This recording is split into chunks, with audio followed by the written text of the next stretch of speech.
Depuis juillet 2022, les prix des produits pétroliers au Togo restent inchangés, stagnant malgré la chute notable du prix du baril sur le marché international. Pourtant, à l'époque, le gouvernement avait justifié une hausse des tarifs pour faire face à l'augmentation du prix du baril, alors fixé à plus de $110. Dans un communiqué en date du 18 juillet 2022, le ministère du Commerce, de l'Industrie et de la Consommation locale avait annoncé cette hausse, à la grande déception des Togolais. Selon les autorités, l'augmentation des prix était nécessaire pour assurer l'approvisionnement continu du pays en produits pétroliers, en réponse à la flambée des prix sur le marché international.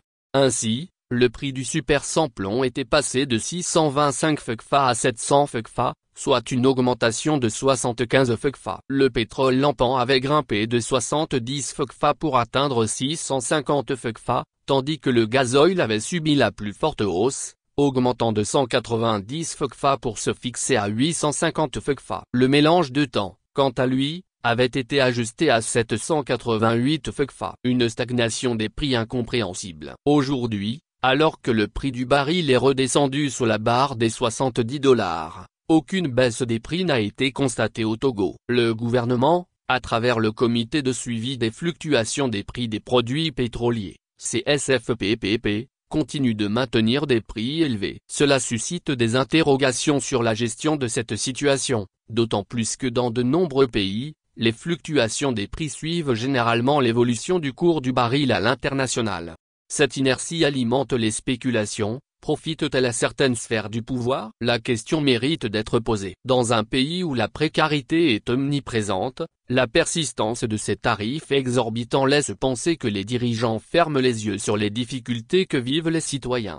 Des comparaisons alarmantes. Le cas du gaz butane est encore plus préoccupant. Alors que la bouteille de 12,5 kg coûte environ 3500 FCFA au Niger et 5500 FCFA en Côte d'Ivoire, elle est vendue à 10,000 FCFA au Togo. Et ce, malgré les tentatives des autorités de faire croire à une quelconque subvention. Cette situation ajoute un fardeau supplémentaire sur une population déjà en proie à des difficultés économiques. Le gouvernement, qui se targue régulièrement de prôner la transparence et la redevabilité, semble pourtant ignorer les réalités que vivent les ménages togolais. À l'aube de la rentrée scolaire, la détresse des familles est palpable, amplifiée par les taxes et les dépenses publiques jugées souvent non prioritaires.